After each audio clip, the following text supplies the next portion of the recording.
Welcome to Mystic Realms Recap.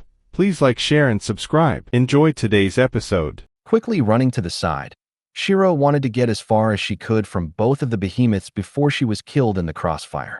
One couldn't see her and might accidentally kill her with his foot, while the other was willing to send an apocalypse cascading down onto her because she poked it a few times.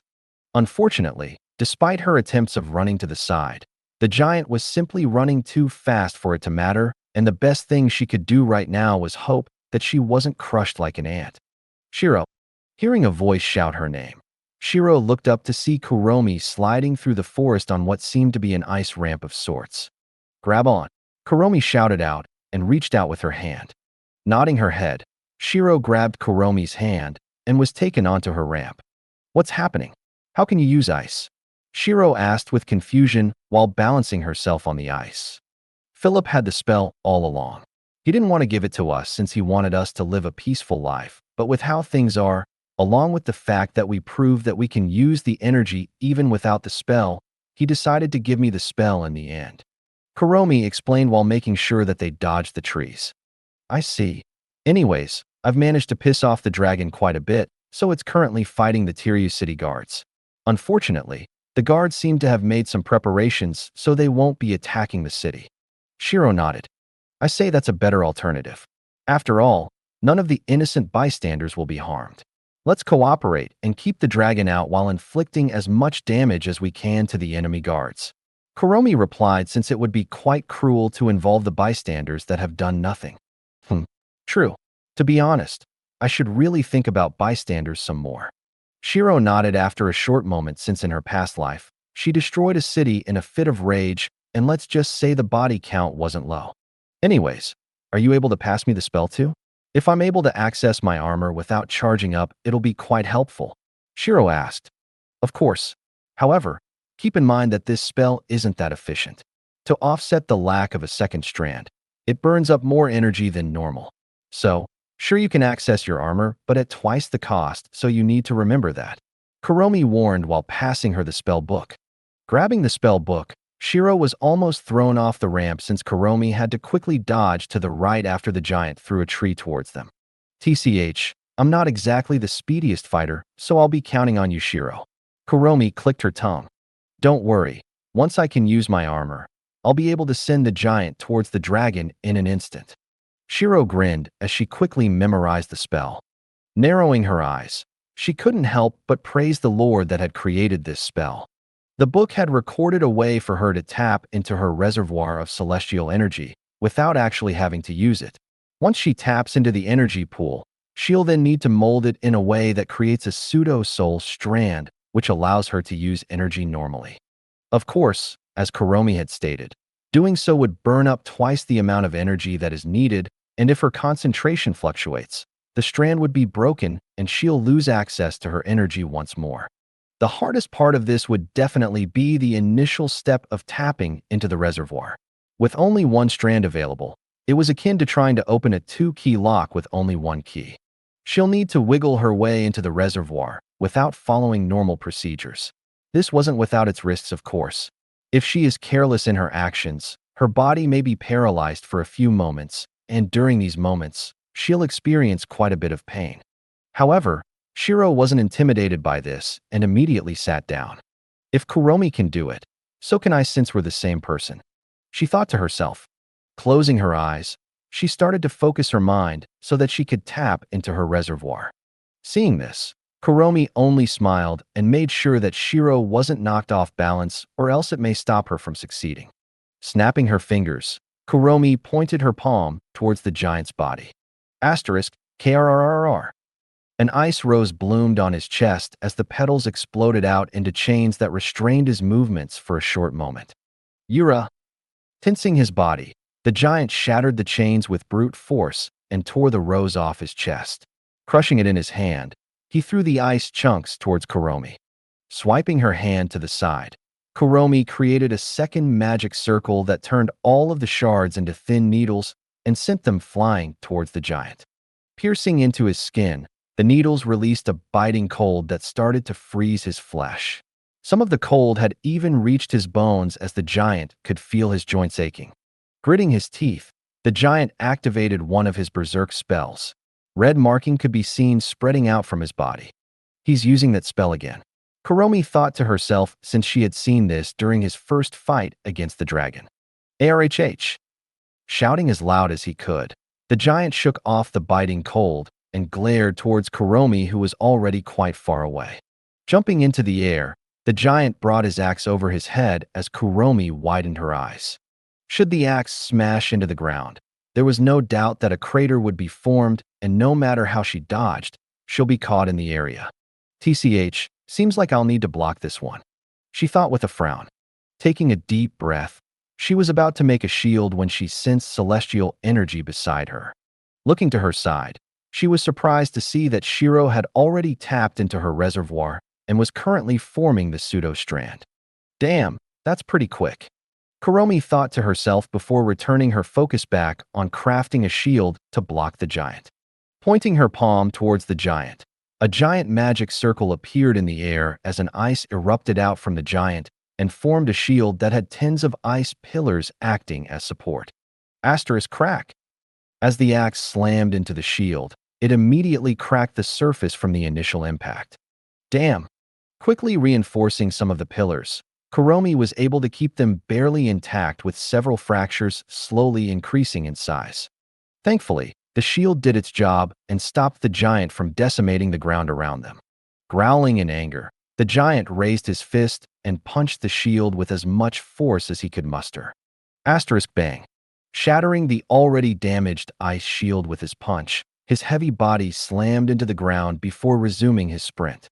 Since the danger of being destroyed by his axe slam had passed, Kuromi focused on evasion in order to conserve some energy. After a short moment, she could feel the energy next to her stir ever so slightly. Glancing over at Shiro, she could see a void open up beneath her as the shadow wrapped around her body. Pho! Breathing out softly, Shiro stood up and looked towards the giant that was rampaging towards them.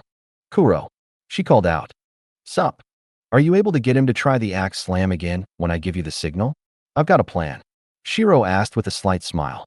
Of course. Kuromi nodded. Seeing that Kuromi agreed, Shiro snapped her fingers and created a black and purple orb. Throwing it towards where the dragon was, Shiro had her energy carry it until it was just above the dragon. As they were in combat, neither the dragon nor the guards noticed the orb. Now, Shiro called out once she saw that her orb had reached its destination. Upon receiving the signal, Kuromi slammed her hand down towards the ground as ice could be seen forming just in front of the giant. Asterisk bang.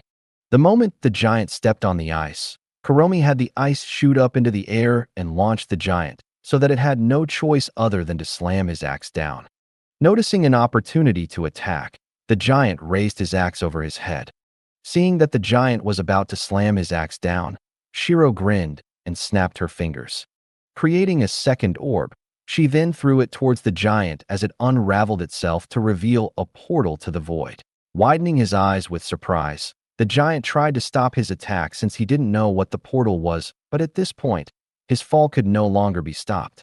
Falling through the portal, the giant closed his eyes and braced for impact. Asterisk clang. Due to the fact that he had tried to stop his attack, there wasn't much power behind his axe, causing the blade to bounce off the dragon's head. Hearing the strange sound, the giant slowly opened his eyes and saw that he was on the dragon's back. Making eye contact with the dragon, who was absolutely seething with anger, the giant paused for a moment before glaring back at the dragon. Yura! Stabbing his fingers into the dragon's nose, the giant then used his spare hand to hold the horn in order to stabilize himself. Asterisk ga. Crying out in shock, the dragon tried to get the giant's fingers out of its nose, but was rendered helpless. He could try to breathe fire through his nose, but it would be akin to a human spitting out saliva through the nostrils. Doing so would be extremely uncomfortable, not to mention difficult. With the sudden appearance of the giant currently trying to ride the dragon as if it was a horse, the guards quickly backed off since the dragon started to thrash around in an attempt to get the giant off his back. Due to the dragon's panic, the fire seemed to also go on a rampage as it became hard for the guards to dodge the flames. With a single teleport, Shiro had succeeded in bringing chaos to the battlefield. Looking at this from the distance, Both Shiro and Kuromi couldn't help but laugh at the situation. PFT. Who the hell stabs their fingers into a dragon's nose as a first instinct? Ha ha ha. Kuromi laughed. Shiro didn't say anything since she was trying to stop her laugh. Unfortunately, her attempt at trying to stifle her laugh caused blood to rush into her head, making her look like a strawberry. Phew. Breathing out slowly, Shiro calmed herself down. Anyways, let's go regroup with the rest of the guards. After regrouping, we can have everyone sending attacks into the already chaotic battlefield. Sure. Let's do that. Kuromi nodded after taking a deep breath. Deactivating her armor, Shiro dashed through the forest with just her physical strength alone. With Kuromi following behind her, the two soon found the rest of the guards.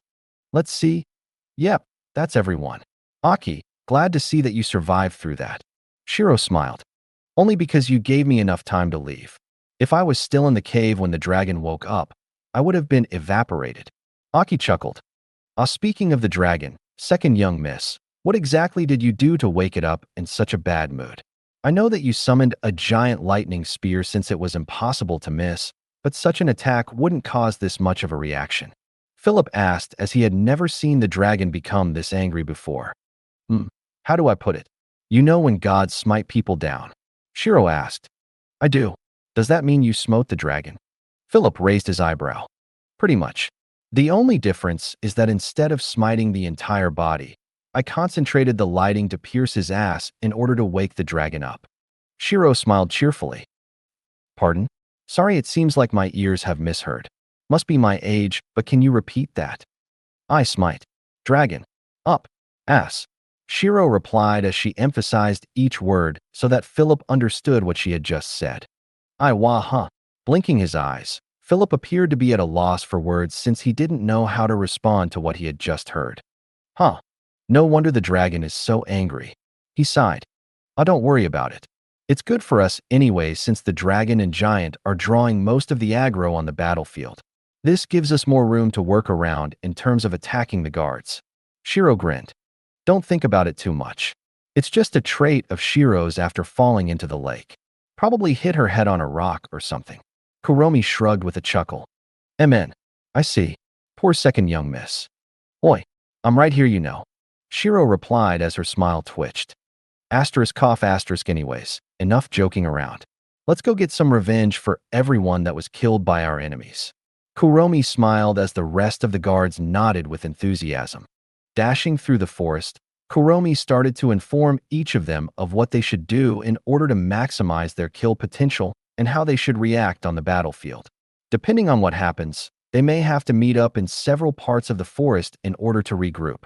Listening to Kuromi explain all of this to the guards, Shiro did a few simulations in her mind and realized that each of the plans had been planned meticulously. They were designed so that every guard had a high chance of surviving while making sure that they could kill as many people as they could. Is her notebook filled with detailed plans like this? Shiro wondered to herself since Kuromi had already filled up quite a few notebooks with information. Shaking her head, she allowed Kuromi to do whatever she needed to do.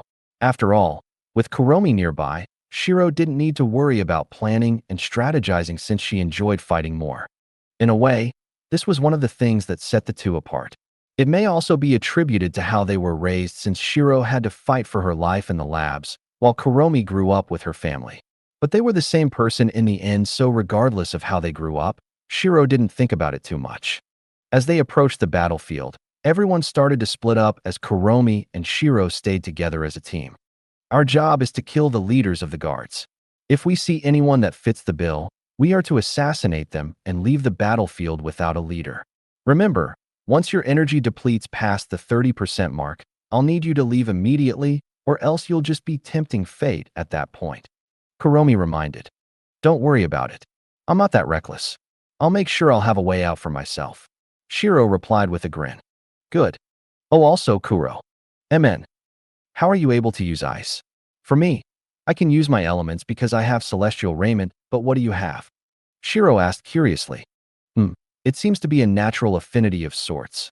To be honest, I'm not exactly summoning ice, but rather using the base form of my celestial energy. In which case it just so happens to be ice, so it's pretty handy. Kuromi replied. Is that so? Interesting. I wonder which element would appear first if I tried the same method. I'd say you'd probably also get ice considering the fact that you were reborn as a snow girl, and you are technically in my body. Kuromi replied with a smile. TR. I've spotted two people which seem to be the leaders of their group. Shiro replied as she suddenly spotted the enemies in the distance. Got it. Kuromi nodded. Her face was also serious since there was a time and place for joking around. With them being so close to the enemy, it was certainly no time to let their guard down. Narrowing her eyes, Shiro activated her rift shadow armor and jumped into the rift. Reappearing near the two leaders, Shiro swiped both her arms down and sent out a barrage of daggers that she carried in her sleeves. Asterisk Pucci. Arg. Crying out in pain, the leaders stumbled backwards as several daggers were embedded into their body. Unfortunately for them, ice blocks appeared behind their feet, causing them to fall. As they were falling, two ice spikes shot out of the ground and pierced into the head through the nape. Killing the two instantly, Kuromi then froze the ground around the guards. With the guards not being able to dodge, the area had become a target practice for Shiro since none of them could dodge her daggers. Flexing her fingers, thin strands of shadow linked up to the daggers as Shiro could control each of the daggers as if they were whips. With just a few swipes, all of the guards had their throat cut apart. Let's move on to the next group. Shiro smiled as Kuromi nodded. With the two working together, they were slaughtering through the enemy ranks with cruel efficiency. Not a single second was wasted and no survivors could be seen either. It was as if death had just swiped his hand across the battlefield and harvested a handful of souls on a whim. What the hell is even happening out there? A middle-aged man shouted out in anger. In a span of a few minutes, tens of corpses could be seen all over the battlefield while the dragon and giant were still wrestling each other. Not only that, but the corpses also had blade wounds, so it was clearly done by humans rather than the two behemoths. We weren't able to see much from the distance, but it seems to be a shadow-type celestial energy user. They were able to flicker around the battlefield without much hindrance. One of the guards reported, "If you know what element they use, then counter them for God's sake." The man shouted back as he slammed his hand down against the table. That's the thing. All of our shadow users seem to be killed near the beginning. What? We have no one to counter them. They basically have the battlefield on lockdown, and we don't have any shadow users of our own. Without a shadow user, we can't stop her from teleporting. How long do you think it'll take for the capital to send over some level 4 practitioners? The man sighed. It would take at least a day with their speed. Staying silent for a moment, the man looked towards the giant and dragon rampaging in the distance and gritted his teeth. Bring out the celestial spear. We're going to kill both the dragon and the giant. Widening his eyes, the guard couldn't believe what his leader had just suggested. The celestial spear was an artifact gifted to them by one of the higher beings. It was a spear that allowed mortals like them to harness a fraction of the being's power and use it against their enemies. However, after fending off danger for so many years, the spear only had enough energy for one more attack since they had no way to recharge it. Just do it and call for a retreat. Make sure the spear kills at least one of the monsters, or else it would be a waste. The man commanded. Understood. ####. Twirling her dagger in her palm, Shiro looked around and saw that most of the guards had been dealt with. Right then, I guess our next step is to take care of that giant and dragon then. Shiro asked while glancing towards the behemoths. Not yet. The enemies might have more up their sleeves, so we're going to let them rampage a little longer. In the meantime, we'll go get some high ground so that we can spy on the city and see how many guards they have left. Kuromi replied as Shiro nodded. Deactivating her armor, Shiro furrowed her brows when she glanced at the energy she had left. TCH, it's quite annoying, isn't it? Shiro muttered. What is? The fact that the energy won't regenerate like mana. Shiro sighed while putting her daggers away. MN, I suppose it is more potent than mana, so there are a few downsides. If there wasn't, celestial energy would have long taken over mana in terms of popularity and usage. Kuromi shrugged. True. Looking around the battlefield, Shiro searched around for any enchanted weapon that she could potentially put to good use. Collecting a few enchanted swords and bows, the two left the area and made their way towards one of the gathering points that Kuromi had mentioned earlier. Upon arrival, They saw that a few of the guards had already arrived with only a few of them missing. Amen? There seems to be a few of us that haven't come back yet. Let's see. Tomu, Rachel, Rish and Nui are missing. Kuromi frowned after counting the guards. Did anyone see them on their way here? They might have gone to a different gathering point. She asked. No, we haven't. I've checked point A, C, D, F, and G, but I wasn't able to catch a glimpse of any of them. Prim replied as she had a worried look on her face. All right. We'll be postponing our operations for a little. I want everyone to spread out and look for the missing people. If you find any one of them, come back to this spot and wait for our return. And also, before that, Shiro got you all some presents. These are some of the enchanted equipment that she found, so find one that suits you. Kuromi said as they nodded. After collecting a weapon that they could use, they dispersed in all directions. Shiro, I want you to come with me. Sure, where to? Shiro asked curiously. I'll tell you that in a second. But first, how does your portal orb work and how much energy does it use? Kuromi asked. You're curious about that? Well, basically it's similar to how I use Rift Strider. However, instead of walking through the rift, I connect the shadows up into a long tunnel and force myself or an object through the portal in an instant. It doesn't take much energy to create the orb, and sustaining it after creation is quite cheap in terms of energy usage. However, once I try to force something through, the energy usage increases massively. Depending on how quick I want the object to be transported and how big it is, the energy it needs varies.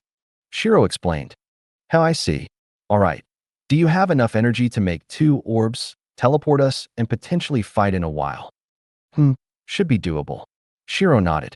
As long as she conserves her energy in the fight, she could make 4 portals if needs be. Great. In that case, then can you leave an orb here so that we can retreat if things get a bit out of hand? Kuromi asked with a smile. Sure. Activating her shadow armor, Shiro snapped her finger and formed an orb just above her hand. Placing the orb onto the ground and hiding it with some shrubbery, Shiro deactivated her armor since it takes quite a bit of energy to sustain it. Thankfully, however, the orb remained so that she could activate it whenever. All right, let's go. Shiro smiled. Dashing through the forest, they made their way towards the city. On their way to the city, they dumped into a few guards who seemed to be quite focused on retreating. Let's follow them. I'm sure they're making their way to one of the leaders. Shiro suggested as Kuromi nodded since she had the same thought. Unfortunately for them, a giant pillar of light exploded out from the battlefield as it seemed to drain all the colors from their surroundings due to the intensity. Gah? The hell? Shiro cursed as she shielded her eyes. Jumping up on a tree, she looked towards the source and couldn't help but widen her eyes in shock.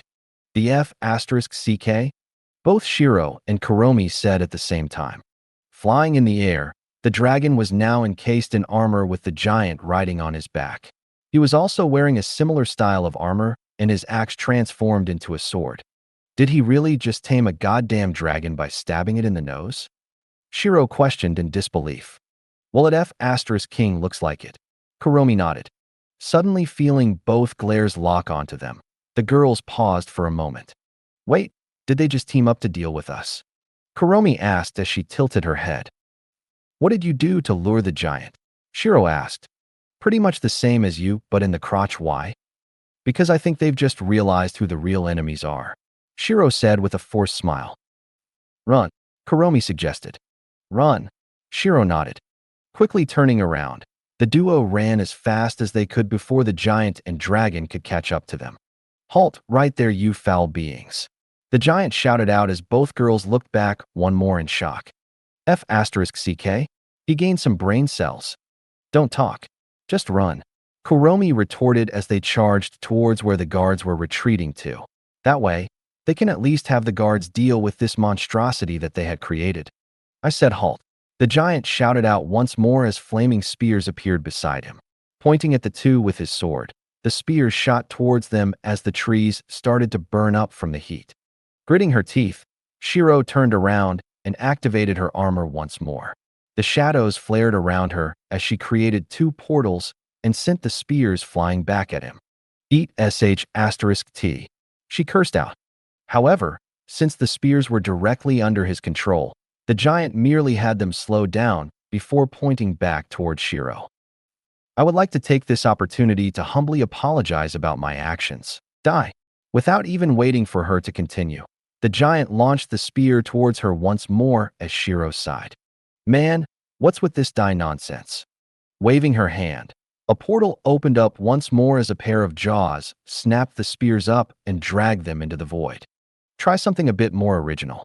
Shiro smiled as her eyes seemed to glow with a red hue.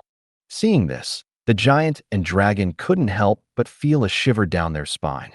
Just kill her with our full power without listening to her provocations. Once we're done with her, we'll get the other girl.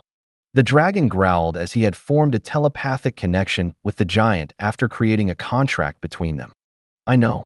I'm already preparing something as we speak. I'll use rage enchantment on the both of us while I fuel the spell. The giant replied before returning his focus back to Shiro. Seeing her arrogant smile, he had a strong desire to just crush her under his foot. Pressing his palm against the dragon's back, a red marking started to spread out.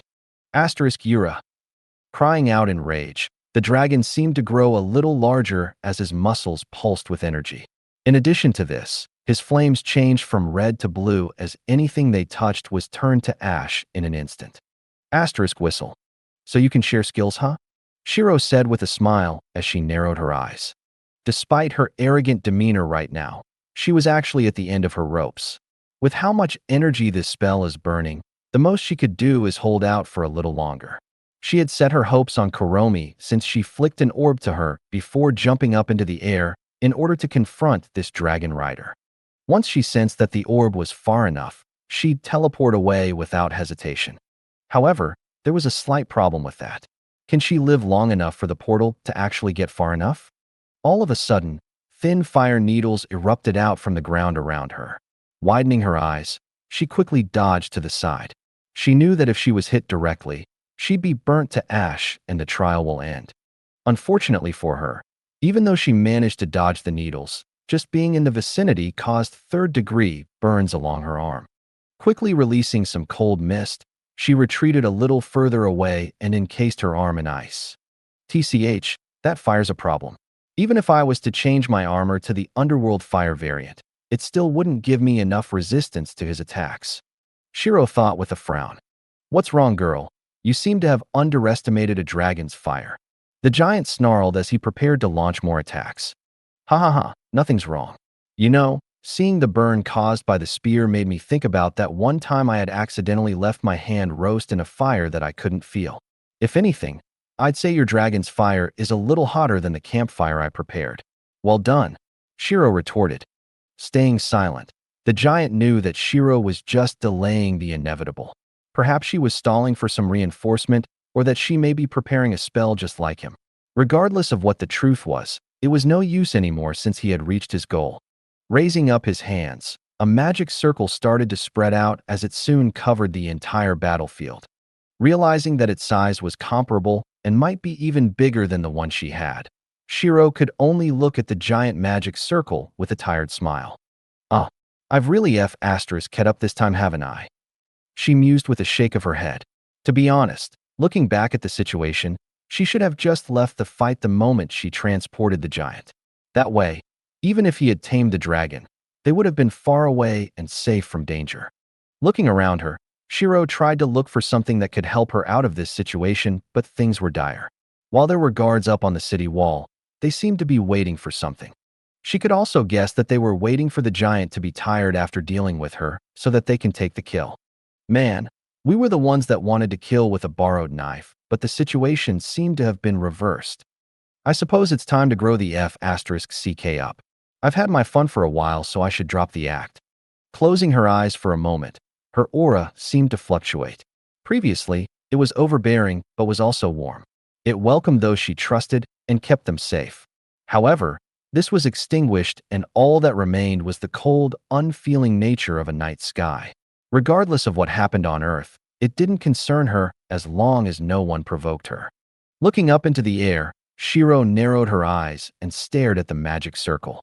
Copying the entire formation in her mind, she started to analyze each section and figure out how the magic worked.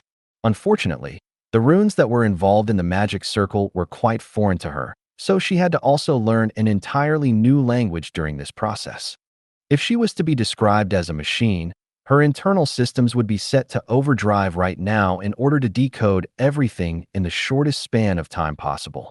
However, compared to the ridiculous amount of calculations she needed to make with her floating city, this was child's play. After all, what is a single magic circle compared to a giant city filled with hundreds upon thousands of magic circles? After a short moment, she had fully translated the runes along with the spell thanks to the references that she had seen etched in Kuromi's notebooks from time to time. Ah, so that's it. You wish to incinerate everything you designate as a target, huh? Shiro muttered coldly.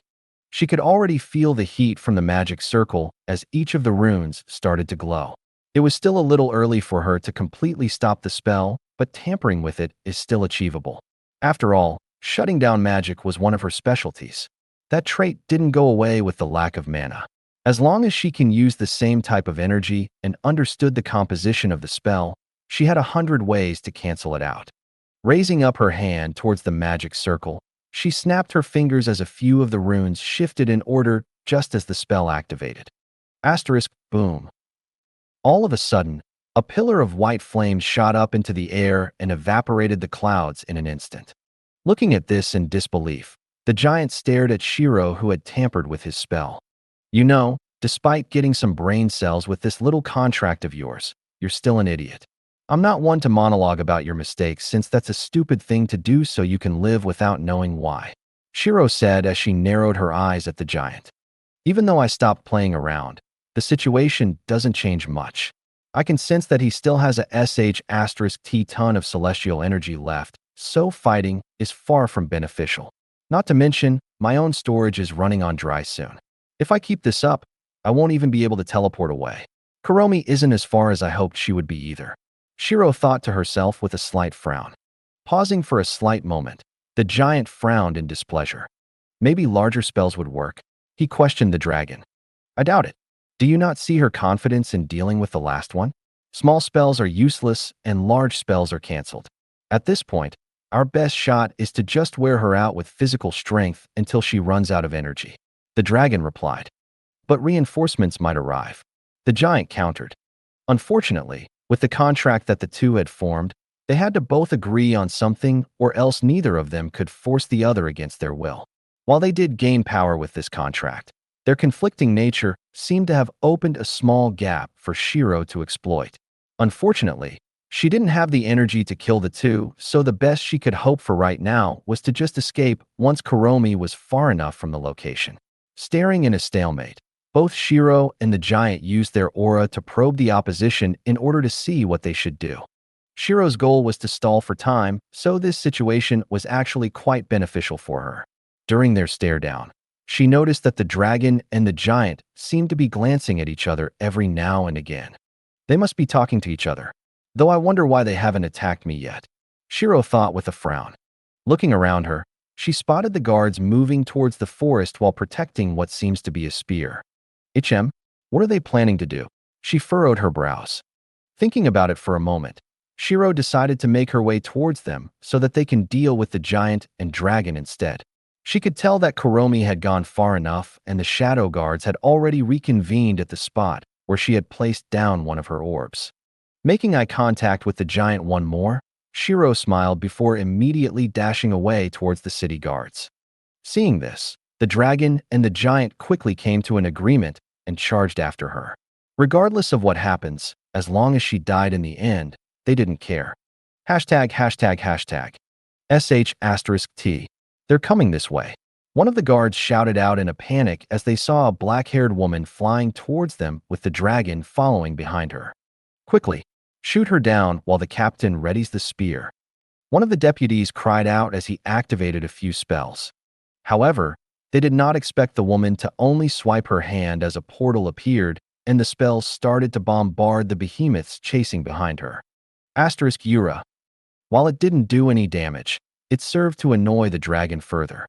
Opening its mouth, it breathed out a torrent of blue flames in an attempt to burn her up into ash. Unfortunately for it, Shiro jumped into the rift in order to dodge the fire breath before reappearing in the middle of enemy ranks. Crouching down slightly, She dodged their attacks before grabbing the spear. Interesting toy you got here. What does it do? Shiro asked with a smile. Let go of the celestial spear. The deputy shouted out in anger as he quickly slashed towards her hand. Ho, celestial spear, you say? Shiro raised an eyebrow before jumping back to avoid his slash. Since it was a weapon with the celestial tag attached to its name, it might give her a clue on the celestial queen who was supposed to be in this trial. After all, at the start of this quest it did say that one of the key conditions which changed the difficulty was her class ascension. With some of the items that she needed, this spear may be the key to finding all of that. So why don't you tell me about who gave you this celestial spear before the dragon kills us all? Shiro chuckled. Young lady, please hand over that spear since I don't believe that you have the power to activate it. A deep voice rang out as a middle-aged man, dressed in full armor, stepped out from the crowd. And you are? I am the captain of this squad, and I'm the designated user of the spear. I can see that you are enemies with the dragon and giant, so why don't we work together?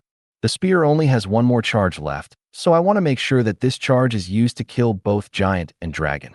Only then could it offset the sacrifices that we are making. With this, we can both benefit from the situation. The captain suggested as the guards quickly moved into a formation to fend off the two behemoths. Thinking about it for a moment, Shiro narrowed her eyes at the man and realized that he seemed to be pretty honest about his intentions. However, being honest and being good were two different things. Sure, he may be honest about killing the dragon, but he never said anything about what they'll be doing afterwards. He may just turn on her the moment she runs out of energy. Sure, I can give you the spear back. But just so you know, I can't offer much help anymore since my energy levels aren't exactly pleasing right now. Shiro replied while throwing him the spear. Little did he know, she had already attached a small shadow orb into one of the crevices of the spear's design. I appreciate your understanding of the situation. Now please stand back since the activation of the spear is quite devastating to say the least. The man smiled. Raising her eyebrows, Shiro watched as the guards moved aside, while making sure that the giant and the dragon were being held off by their barrier spell. Hold it down, the captain shouted as a golden aura flared around him. Spark of starlight could be seen as it started to gather towards the tip of the spear. Holding the spear as if it were a javelin, the captain gritted his teeth as his muscles swelled with energy. Aiming the spear towards the giant and the dragon, the captain waited until the two were positioned perfectly for a single strike to pierce them both. Seeing the spear and feeling the power that it was currently generating, the first instinct of the dragon was to run, while the giant wanted to destroy the spear before it could even be thrown. He knew that even if they tried to run, the spear would either track them down or pierce them faster than they could react. After all, why else would the captain be preparing such an obvious attack? Unfortunately, their desires seemed to conflict once more as the dragon wanted nothing to do with that spear. Gritting his teeth in anger, the giant decided to dissolve the contract and take some of the backlash. It was better to take some damage now than to be killed by the spear piercing their bodies. With the contract being dissolved, a holographic chain seemed to snap in half as both the giant and the dragon coughed up a mouthful of blood from the backlash. Ignoring the pain, the dragon immediately flapped its wings and tried to get as far away as it could. Stop him! The guards shouted out one after the other since they knew how precious this spear was. If not for the fact that both the dragon and the giant had posed a significant threat against the city, they wouldn't have even brought out such a weapon. You know what? I think I'll give them a bit of my support. My bindings aren't exactly the strongest right now, but I can spare some energy to slow the dragon down. Shiro thought with a smile before snapping her fingers. Suddenly, misty tendrils shot up into the air from the various shadows and started to wrap around the dragon. Clutching her hand into a fist, she controlled the shadows so that they would try to pull the dragon back onto the ground. Feeling some resistance, the dragon looked back and saw that Shiro was the one responsible. Growling deeply, the dragon released a pulse of fire as the shadows were weakened before snapping apart. However, her goal of slowing the dragon down for a few moments had been achieved since the guards managed to land their binding spell. *Gira. With the dragon being restricted and the giant trying to break the barrier forcefully, the captain quickly charged up as much energy as he could into the spear before the time was up. The barrier was barely holding on, and the dragon had monstrous strength, so the bindings could only do so much. Soon, 5 magic circles could be seen spread out across the handle of the spear as the captain smiled in relief. "Drop the barrier, but keep a hold on the dragon," he shouted out. Seeing that the shield had been deactivated, the giant immediately ran into the area and tried to slam his axe into the captain. However, before the axe could even hit, the captain had already twisted his body and thrown the spear with as much force as he could muster. Asterisk, bang. Piercing a hole through his chest, the spear left a trail of starlight which slowly burned away at the giant's body. Following which, the spear only managed to graze the dragon, but a single graze was enough for a large chunk of his flesh to be torn off as blood and scales were thrown into the air. Narrowing her eyes at the power of this spear, Shiro jumped into her portal and left the area. She was going to collect that spear once it calms down, but for now, she wanted to regroup with Kuromi and the guards. Hoping out of the portal next to Kuromi, Shiro then activated the second orb she had left behind and summoned the rest of the guards beside her. Thankfully, it seemed like they had managed to find the missing guards. Huh? How did we get here? Philip looked around in confusion. I summoned you with the orb I left behind. Anyways, since the guards are dealing with the dragon, our task here is done. We'll be retreating back to Yura now. Shiro replied with a smile. On day second, miss. Your arm. Philip cried out in shock after seeing the severe burns on her arm. Quickly, give her some healing. 2 guards immediately stepped up and started to heal Shiro as she only sat to make herself comfortable during this treatment. So Shiro, are you able to tell us what had happened to the dragon and giant? Kuromi asked. She was mostly focused on getting as far away as possible so that Shiro could teleport. This made it so that she didn't exactly get a good look at the fight. As Shiro explained the situation while getting healed, Kuromi had a serious look on her face. This celestial spear seems to be quite important. Philip, do you know the origins of this spear? Kuromi asked, since Philip would probably know the most about this spear. I do. It's a weapon given to the city lord by the higher being, or rather, the one known as the Celestial Empress. She gave this spear as a gift since our country had pledged our allegiance to her rule. Philip explained as both Shiro and Kuromi looked at each other. Seems like this is the key then, huh? Shiro smiled. Indeed. If we get our hands on this spear, it should help us complete a portion of our goals. Kuromi nodded.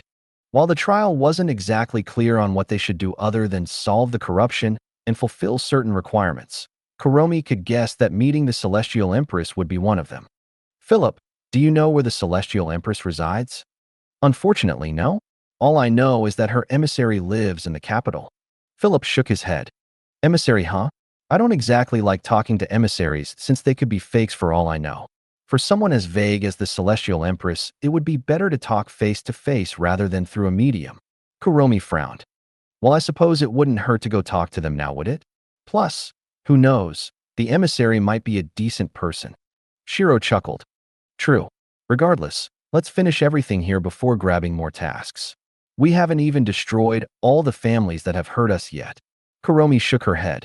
While she didn't exactly have an emotional connection to the Lord and the family, she knew that the Shadow Guards were very loyal. If they left the enemies untouched, then it may affect their attitude towards her as a leader. Our AOBs. Alright, so I'm guessing the next step is to go back to Yoru and spread the news. Shiro smiled. Yup. We'll also have some of the Shadow Guards spread the news to the other cities around Tiryu, and not just Yoru. Of course, there's the chance that they don't want to invade Tiryu, in which case it's fine as well since I have a few backup plans for that. Kuromi smiled. As they were making their way back to the city, Shiro flexed her fingers as a portal opened up next to her, and a spear was ejected out. Damn, that spear took a while to actually slow down. Shiro chuckled as she inspected the body of the spear. Now that she had taken a proper chance to look at the spear, she saw that its craftsmanship was rather impressive. The spear was colored entirely gold with light blue runes etched onto the body. In the center of the spear head, there was a single blue crystal. The crystal itself was dull and lifeless as she could see a few cracks on the surface. Must be due to the spear running out of charges like that captain said. Shiro thought to herself. While she was inspecting this spear, Philip noticed this and could only shake his head. I give up. There are too many strange things around second young miss, and if I try to comprehend everything, I would only confuse myself further. He thought and ignored the situation. Shiro, can I borrow that spear for a little while? I want to do some research on it. Maybe it might give me some understanding on how I can help enchant some stuff for us. Kuromi asked with a smile. Oh, of course. Here. Shiro nodded and passed her the spear. Arriving back in Yoru, they made their way back to the inn that they had bought previously and rested in their rooms. Kuromi laid the spear on the table while Shiro sat beside her. Say, do you think there's a way for us to charge the spear again? Shiro asked, since this spear was quite an impressive weapon. While she doesn't use spears as much as she uses swords, it was still better than any weapon she could obtain right now. Maybe. I might be able to edit the spell that the Lord made so that we can make an artificial link between us and the spear. That way, we can charge it with our own celestial energy. Unfortunately, we've already used up quite a bit during our battle, so I don't think it's something we can do today. We'll have to wait till tomorrow to find out. Kuromi replied with a smile. Is that so? Oh right. I've been meaning to ask you a question, but held it off since we were in the middle of a battle. How are you able to use celestial energy so easily? I'm only able to use it easily because I've experienced it before with my celestial raiment. Shiro asked. Oh, you're curious about that, are you? Well, without the help of the system, I had to study the entirety of celestial energy without any assistance. During the times that I've been selling toys and practicing with the guards, I had them run the energy through my body so that I could memorize its feeling. That's why when I finally had access to it, I could use it without too many problems. Hearing Kuromi's explanation, Shiro couldn't help but raise her eyebrow. Man, it feels like you're way more prepared than me. With you dealing with most of the things, I'm just sort of here to give you physical labor. Shiro sighed as she hugged Kuromi from behind. Letting her arms dangle over her shoulders, she rested her chin on Kuromi's shoulders. Haha, are you complaining that you can fight without thinking about much of the details? Kuromi laughed as she patted Shiro's head. It's not that. I'm absolutely loving the fact that I can just fight to my heart's content, but I can't just be giving you all the work now, can I? Shiro replied while closing one of her eyes due to her hair being in the way after Kuromi patted it. Well, that's what big siblings are for. I do the hard work so that my cute little sister can enjoy herself to her heart's content. That's what I did with Kiyomi, and that's what I'll do with you. Kuromi smiled. Amen, fair enough. Say, Kuromi, when we get out of this trial, what do you think will happen? Will you stay with me like now, or will you be back to your spirit form? Shiro asked slowly. I don't know. This situation is rather bizarre to begin with. In reality, I shouldn't even be in this trial with you, but here I am. Kuromi shook her head after a moment of thought. However, I suppose if you get good enough with spirit magic, you might be able to transfer me to an ice spirit and let me reside in your mana realm. She suggested with a chuckle. Amen. I guess it's better than nothing then. Shiro nodded with a smile. Anyways, go get some rest now. You must be tired after all of that fighting today. Kuromi said while gesturing to the bed. I'm fine. I was going to stay up with you and look at the spear, but I guess I'll get some rest now. Good night, Kuro, big sis. Shiro replied as she hesitated for a moment, but decided to call Kuromi big sis instead. Pausing in surprise, Kuromi looked back at Shiro. Asterisk cough asterisk what? If it's weird I can call you Kuro like always. Shiro coughed in embarrassment. Ah, so cute. Damn, do you not want me to work? Come here, let big sis pamper you to sleep. Kuromi grinned uncontrollably. Tackling Shiro onto the bed, Kuromi dragged Shiro into her embrace. Gah? Let go of me, I'll suffocate.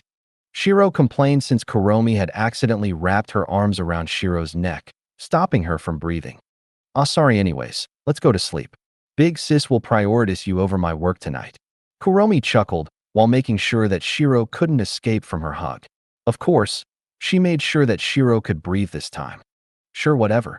Just make sure you don't strangle me by accident. Shiro replied before turning around to hide her smile. How adorable.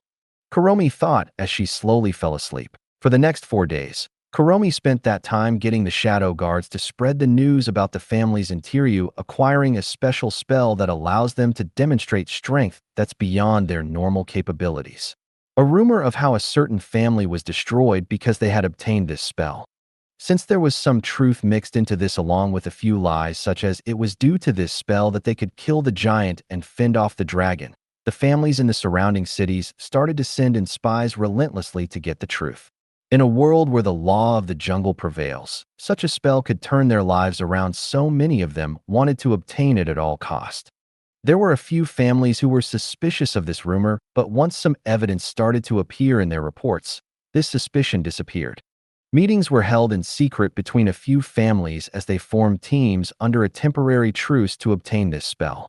With truces being formed and swords being sharpened to attack Tiryu, the families that live in Tiryu panicked and tried to release news saying that the spell was fake all along. However, with Shiro and Kuromi's family being destroyed because of this spell, they dismissed the news as an excuse to try to keep the spell all to themselves. During this time, both girls continued to research the spear and the spell relentlessly so that it could be put to use in their next battle. They wanted to improve the spell since the energy was too inefficient for their liking and would hinder Shiro's ability to fight, while the spear was a key clue to talk to this celestial goddess. Right then, I suppose this is test number 114. Shiro, give it a try and see if you can form a connection. If it succeeds, see if you can charge it. Kuromi asked while writing down some notes. They were currently in the middle of their courtyard as Shiro held the spear in both her hands. Nodding her head, Shiro closed her eyes and funneled celestial energy through her hands and into the spear, creating a special type of magic circle that Kuromi had designed after several trials. The crystal in the middle of the spearhead started to glow with a slight blue. After a few moments, Shiro had to stop and took a deep breath. Same as test 83. While I can somewhat charge the spear, most of the energy is dispersed outwards. The cracks in the crystal don't make this process any easier either. Shiro shook her head. **** figures. Anyways, I think I've managed to make some small breakthroughs in terms of how you should construct the magic circle. The main problem is containment, so maybe we need a secondary element from your armor to seal up the crystal for it to store the energy. Only problem with this is that we haven't exactly improved on the spell, so the energy usage is still less than desirable. Kuromi shook her head with a tired sigh. Massaging her eyes for a moment, she leaned back and took a short break. Just take your time for now, I guess. Maybe if you took a break, you might have an eureka moment, Shiro suggested while stabbing the spear into the ground. Walking inside the inn, she brought out 2 cups of juice and handed one over to Kuromi. Thanks. Kuromi nodded and took a sip of the juice. Emin, that's pretty sweet. Have you made a new blend of juice? She raised her eyebrow in surprise. Yup. I mixed that berry the old man trader sold from across the street with some orange-looking things I found before. The result is pretty nice. Shiro smiled. Indeed. The initial taste is a little impactful, but the aftertaste is quite nice. Kuromi smiled. That's nice to hear. With you and the guards doing most of the work and me just helping you do these experiments, I thought that I might as well get a hobby for now and making juice to be pretty fun. Shiro chuckled as she finished her juice. Setting the empty cup aside, she grabbed the spear once more and twirled it in her hands. Right then, what shall I do for experiment 115? Shiro asked with a smile. Hang on, I'm just writing something down right now. You can experiment a little with enhancing your body with celestial energy, Kuromi suggested. In these 4 days, Philip had also taught them a few basic spells that every user knows when they first start practicing with this energy. One of the basic spells was physical enhancement, and it worked in a similar way to how one would enhance their bodies with mana. Nodding her head, Shiro closed her eyes for a moment before letting celestial energy flow through her entire body. Taking a deep breath, she tried to find the best route in terms of energy use so that she could somewhat compensate for this ridiculous energy usage.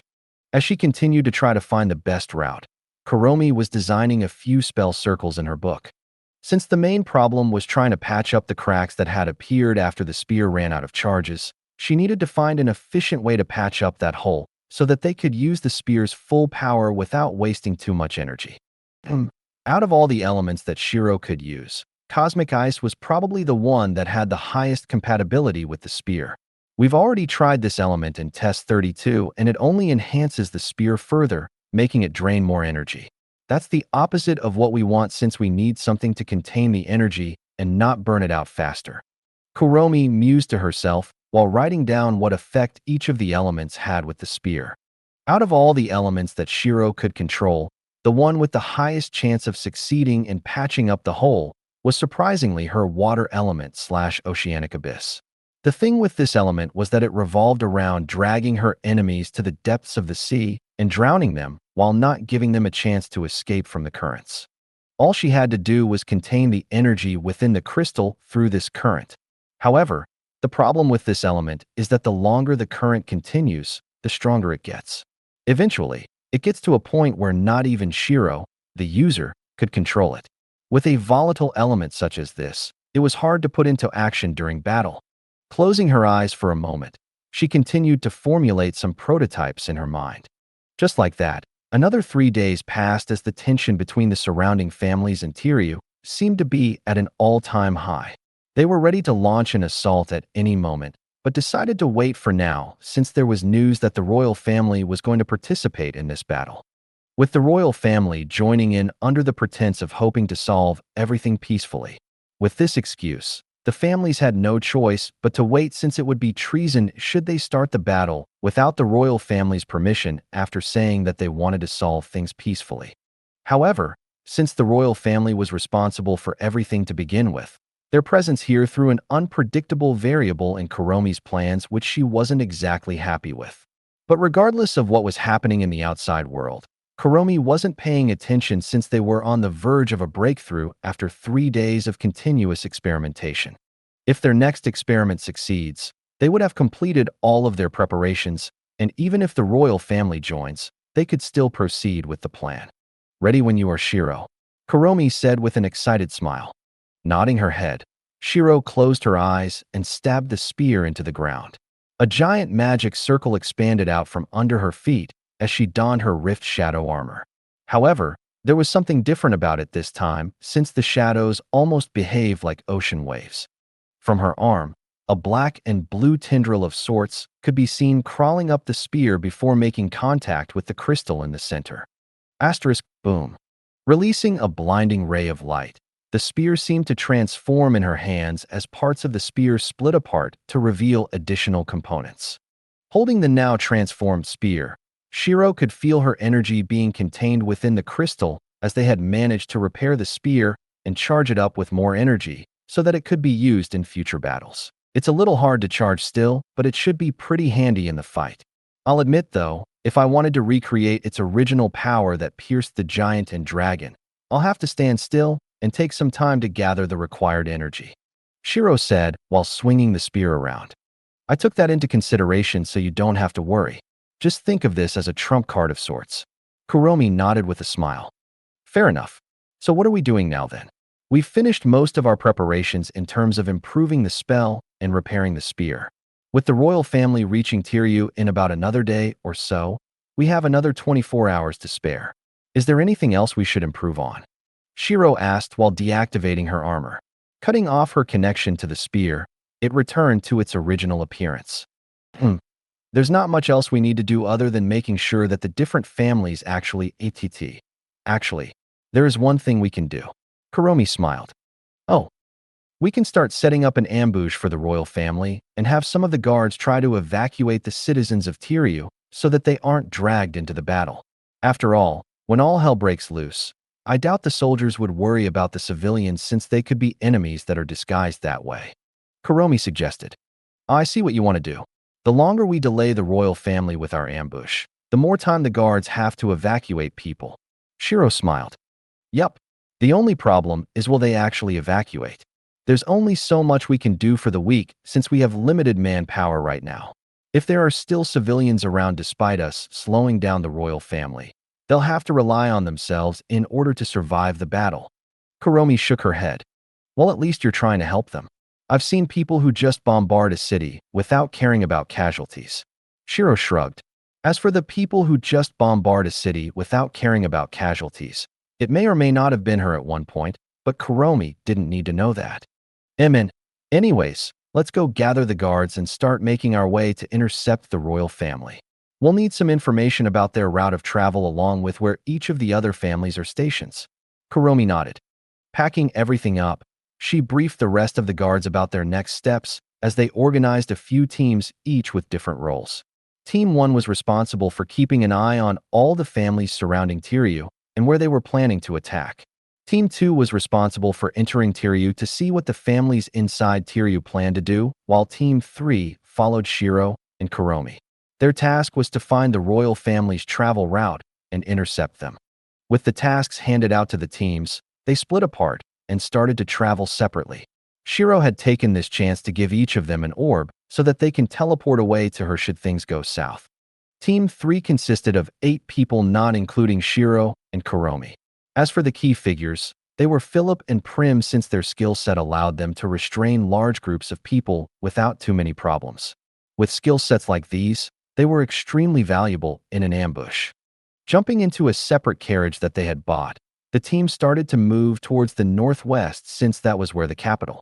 Logically, they should be able to run into the royal family through this route. Let's just hope that they don't go a different route. Kuromi smiled as Shiro nodded.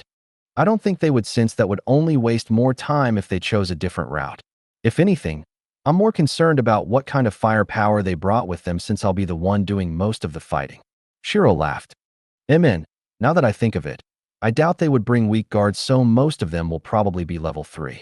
Unless you take out a large portion of them in a single hit, they'll be annoying to deal with. While the guards scout out for some information, why don't you plan out what you're going to do once the ambush starts? Kuromi suggested. Sure. Do you want to help me visualize what the final cast of the spell would look like? If I don't have a proper visual of it in my mind, it'll be quite hard to actually activate the spell.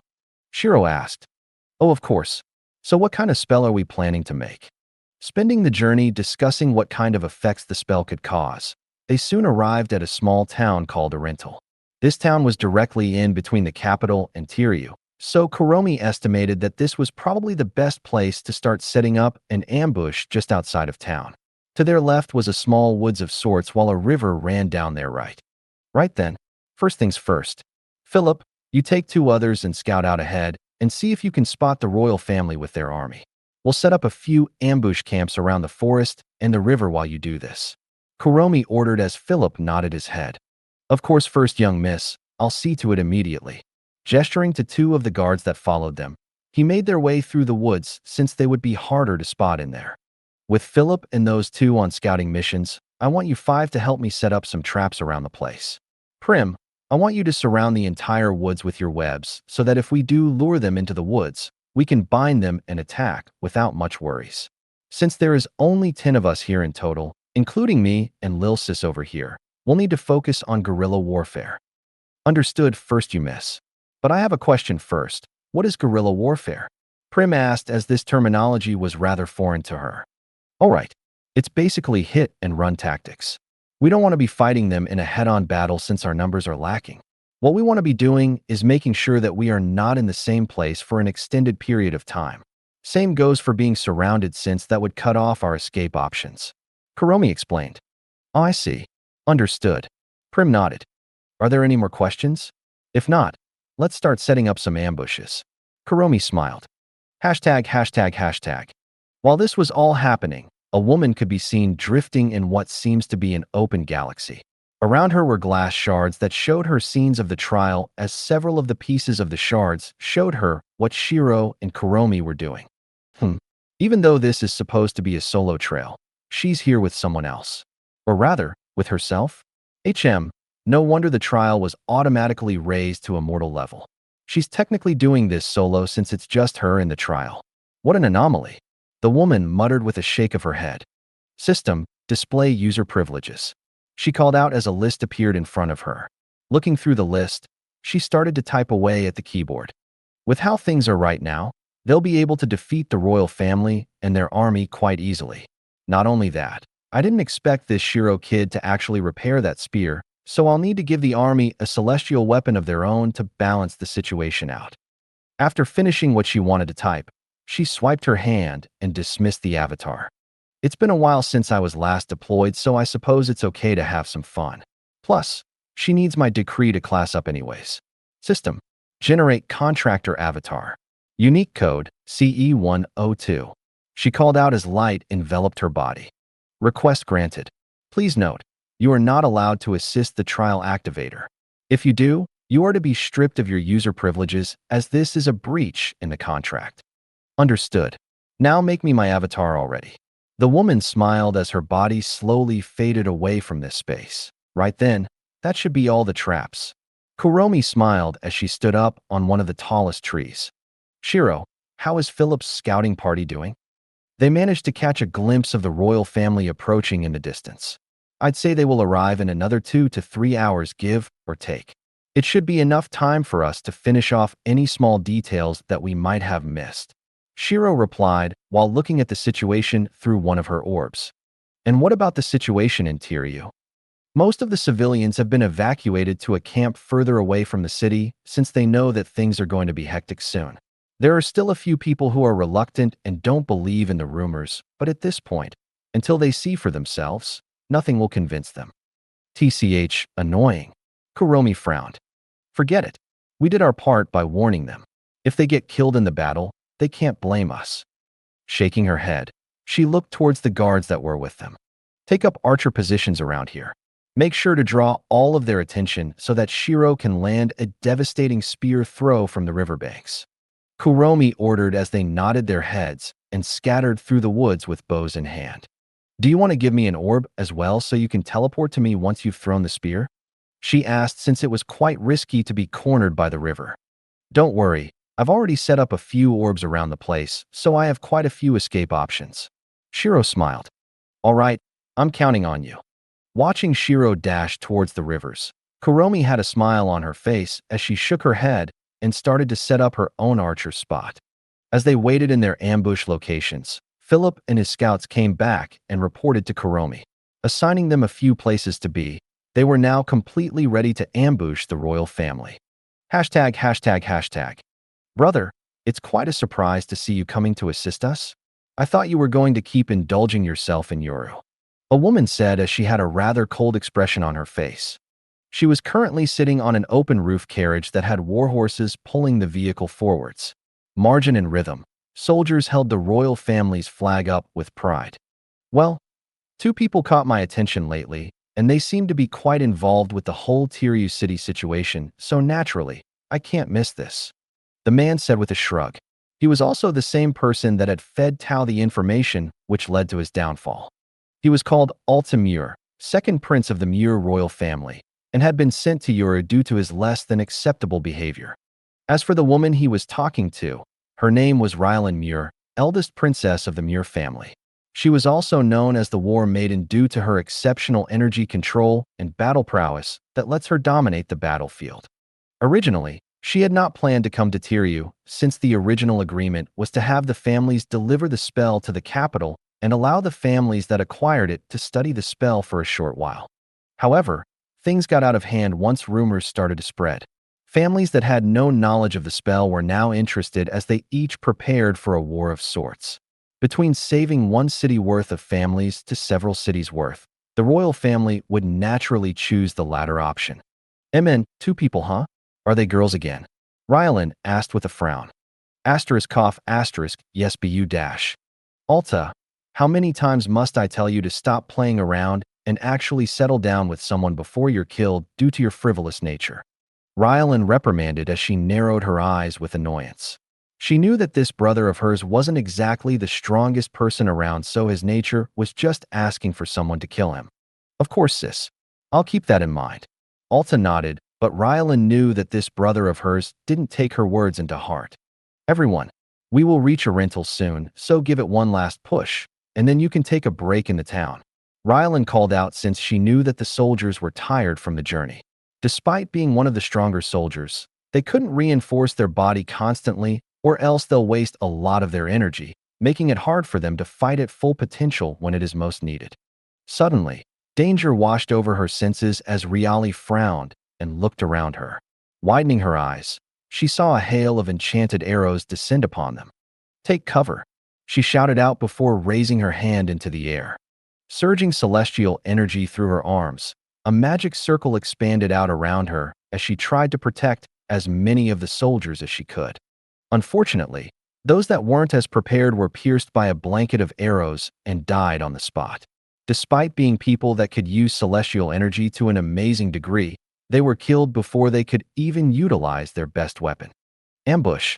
Everyone get ready for combat. Rylan shouted out once more before grabbing the halberd that was beside her. Jumping off her carriage, she tracked the arrows back to their source and saw that most of the enemies were in the forest. Furrowing her brows, she wasn't exactly eager to go into the forest since this was uncharted territory. There could be a myriad of traps in the forest that will put her in a disadvantageous situation where her strength wouldn't do much on the battlefield. Defensive formations. Cast your spells and bombard the woods. Do not care about the damage, for it is a small price to pay for their treason, Rylan ordered while slamming her halberd into the ground, erecting a few stone walls around them that acted as a temporary shield for now. However, what she didn't know was that this only made it easier for Shiro to land her spear. Seems like it's my time to shine. Shiro smiled as she observed the situation from the opposite side of the river. Taking a deep breath, she activated her celestial raiment and readied her spear. For layers of magic circles could be seen on the body of the spear as a cosmic aura seemed to leak out from the blade, forming an iridescent veil crafted from a miniature galaxy. Closing her eyes, she took a moment to fully visualize the effects of her spell before twisting her body and threw the spear with as much force as she could muster from reinforcing her body. Asterisk, bang. Shooting up into the sky, the spear seemed to have transformed into a shooting star.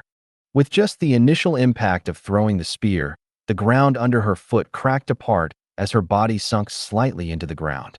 Waiting for a moment so that the spear could reach terminal velocity, Shiro then activated a fifth magic circle that wrapped around her wrists as an orb could be seen slowly expanding from the spear tip. Teleport, she muttered with a grin. Reappearing in the middle of the royal family's formation, Riali could only widen her eyes after feeling a horrific surge of energy suddenly appearing behind her. Asterisk, boom. Before she could even react, the spear came into contact with the ground, reducing the ground to dust. Some of the soldiers that weren't prepared for the impact were immediately reduced to dust, while those that had been prepared were less fortunate. They had to experience the pain of having their body ground down to dust since there wasn't anything they could do as they were in the middle of the impact zone. As for Alta, he had long been reduced to ashes. Damn it, Riali cried out in anger since the best thing she could do right now was to just withstand the explosion with her physical body and hope that she survived. Activating a second chained explosion, Shiro then teleported the spear back into her hands with the second orb she had placed on the spear tip. Jumping up on some trees to get a decent vantage point, she looked at the giant crater that she had created with satisfaction. However, before she could speak, a halberd entered her view as it was aimed for her head. Quickly raising her spear to parry the halberd, her body was flung back from the impact. Twisting her body in the air, she landed without too much of a problem and looked towards the person who had thrown the halberd. Standing in the center of the crater, Riali stood with blood dripping from every part of her body. But despite her seemingly lethal injuries, Shiro could see that her wounds were slowly regenerating. Damn, that shot cost me around 35% of my energy, and you're telling me she can regenerate it all back? The hell is wrong with this trial? Shiro muttered as her smile twitched a little. Activating another one of her orbs, she teleported next to Kuromi. Big sis, this woman's going to be a bit of a problem. Even after standing in the center of my attack, she's slowly healing everything back, Shiro said with a frown. I know. Our goal is to mainly delay and weaken the family. For now, we need to keep her company while shadow guards eliminate as many of the enemy soldiers as they can.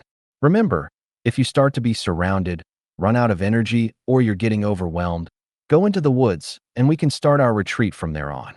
Kuromi reminded Shiro as she nodded. In that case, then I'll try to keep that woman occupied, but don't count on it. I've already used up around 35% of my energy from a single attack with the spear. Got it, Kuromi nodded. Jumping into the air, Shiro threw her spear once more, but this time it was a normal throw. Seeing the spear approach her, Rylan quickly dodged backwards since it might be a devastating blow much like the last hit. However, the impact never arrived as Shiro landed on the battlefield and swept her spear up into her hands. Pivoting on her foot, she swung the spear towards the retreating Rylan and barely managed to slash her on her arm. It's you. You're the one who did this.